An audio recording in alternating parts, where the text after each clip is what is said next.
আজকে মুগ্ধ জীবন দিয়েছে, হাজারো সন্তানের কবরের মধ্যে আছে। এমনকি আজকে বাংলাদেশের অবস্থা কি চলছে, বাবা তার লাশের পরিচয় দেয় না ভয়ে, ভাই তার লাশের পরিচয় দেয় না, হাজারো লাশ বেয়ারিশ আজকে দাফন করা হয়েছে। আজকে মানুষের শান্তি কেড়ে নেওয়া হয়েছে। আজকে বাংলাদেশকে বিক্রি করার ষড়যন্ত্র চলতেছে। আজকে অধিকার চেতে গিয়ে হাজারো ছাত্ররা নির্মম ভাবে হত্যা শিকার হয়েছে। কাজে না, আমরা বাংলাদেশের একটা খুনে দেখতে চাই না। আমি শেখ হাসিনাকে বলবো, খুনি হাসিনাকে বলবো, বাংলাদেশের আর কোন জনগণের বুকে আপনি গুলি চালাবেন না। যদি গুলি চালান তাহলে বাংলাদেশের জনগণ ঐক্যবদ্ধ হয়ে এখন যেইভাবে মাঠে আছে এইভাবে ঐক্যবদ্ধ ভাবে গণভবনকে দখল করবে ইনশাআল্লাহ।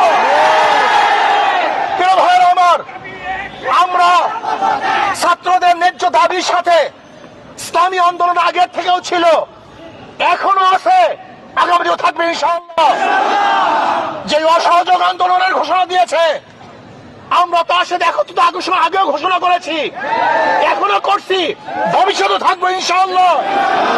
কাজী আসুন, কোন ব্যক্তির কোন গোষ্ঠীর আন্দোলন নয়।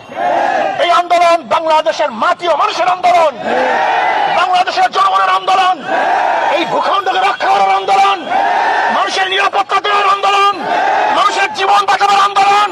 আজকে সমস্ত মানুষকে নিরাপত্তা দেওয়া এবং রাখার জন্য এই আন্দোলন, অন্য কোন আন্দোলন নয়।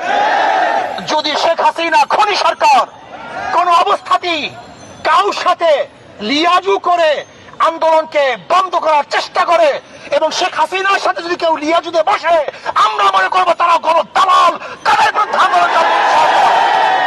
শেখ হাসিনার সাথে আর কোন সংলাপ নয়, তার সাথে কোনো আলোচনা নয়, শুধু একটাই পদ, শেখ হাসিনার পদত্যাগ। শেখ হাসিনার পদত্যাগ ছাড়া দ্বিতীয় কোনো সংলাপ